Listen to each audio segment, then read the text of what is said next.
सटीक इलाज। रात के 12:30 बजे दरवाज़ा खुलने की आवाज़ सुनकर बुजुर्ग उषा जी ने उसी ओर देखा तो सामने बेटा सुमित और बहू नेहा अंदर की ओर आ रहे थे। ये क्या लगा रखा है तुम दोनों ने? हर रोज़ देर रात को पार्टी से लौटना। मैं बूढ़ी यहाँ सारा घर का काम करती रहती हूँ और तुम्हारे बाबूजी को बाहर जाकर सब्जी दूध लाना पड़ता है। मैं कुछ कहती नहीं थी कि हो जाता है कभी कभार, मगर तुम दोनों ने तो अति ही कर दी। बेटा थोड़ी तो शर्म करो तुम दोनों।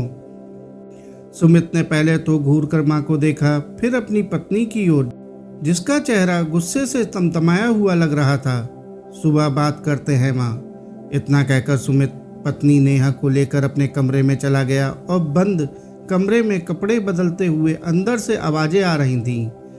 जीना हराम कर रखा है इन लोगों ने, अब बर्दाश्त करना मुश्किल है, कुछ करना पड़ेगा। अब सारा पानी सिर के ऊपर होने लगा है। अपने कमरे के दरवाजे पर खड़े रमेश बाबू के कानों में जब ये शब्द पड़े तो वह गुस्से से उषा जी को देखते हुए बड़बड़ाने लगे। अब कहो बच्चे हैं उषा, बस बहुत हुआ, अब तुम्हारी एक नहीं सुनूंगा। बीमारी का इलाज वक्त पर ना हो तो वो नासूर बन जाती है। आप सही कहते थे रमेश जी, मैं ही, बच्चे हैं, आज नहीं तो कल समझ जाएंगे, मगर अब आप ही कुछ इलाज कीजिए। मुझसे ये सब बर्दाश्त नहीं होता। जब देखो उल्टा सुना देते हैं।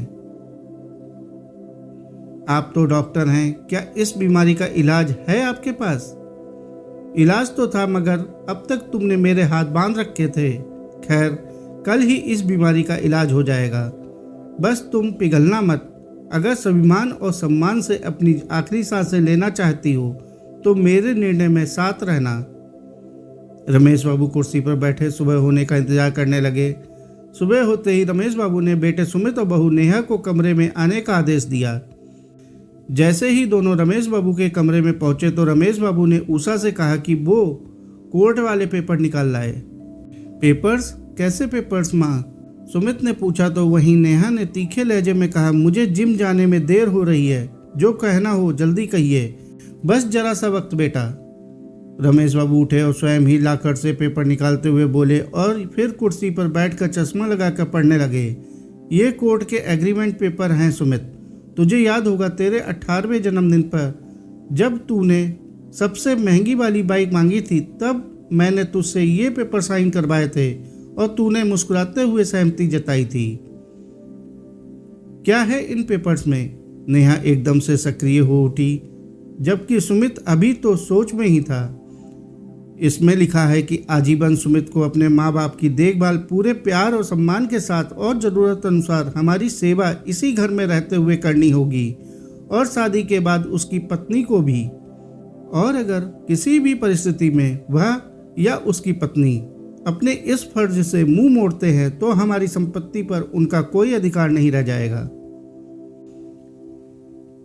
और इतना ही नहीं, सुमित को डॉक्टर बनाने में जो लाखों का खर्चा हुआ, हमारा वो भी सुमित को ब्याज के साथ चुकाकर यहाँ से पत्नी सहित चले जाना होगा।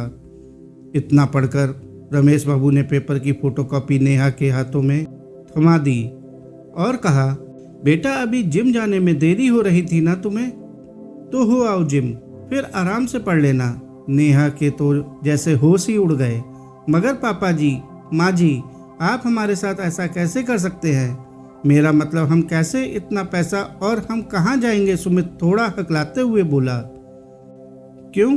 रात को तो तुम कह रहे थे कि पानी सिर के ऊपर, कुछ करना पड़ेगा। एक्स्ट्रा क्या हुआ? पापा वो, सुमित नेहा को देखकर बोला। हाँ पापा जी, हमें माफ़ कर दीजिए। वो हम बच्चों से तो गलती हो जाती है तो उन्हें बड़े माफ़ कर देते हैं, आप भी हमें माफ़ी। नेहा थोड़ा सा धीमी आवाज में सिर झुकाकर बोली, बेटा जख्म जब लाइलाज हो जाए तो उसको काटना जरूरी हो जाता है। ये बात हम दोनों डॉक्टर होने की हैसियत से बखूबी जानते हैं। क्यों सुमित, सही कहा ना मैंने? खैर, आगे से जिम्मेदारी और सावधानी बरतने का वादा करो तो कुछ समय दूसरी दवा से इलाज करने की परमिशन दे सकता हूँ। जैसे कि आज से, बल्कि अभी से रसोई घर तुम्हारे जिम्मे, और बाहर से सामान वगैरह की जिम्मेदारी तुम्हारी सुमित। हाँ, यदि तुम दोनों अच्छे से अपनी जिम्मेदारियों को निभाने लगोगे तो हम दोनों भी तुम्हारी मदद करते रहेंगे, वरना एक और वसीयत तैयार की हुई है जिसमें हमारे बाद ये सब अनाथ आश्रम को। नहीं पापा जी नहीं, हम दोनों अपनी अपनी जिम्मेदारी को बाखूबी निभाएंगे, सुमित और नेहा एक साथ बोले।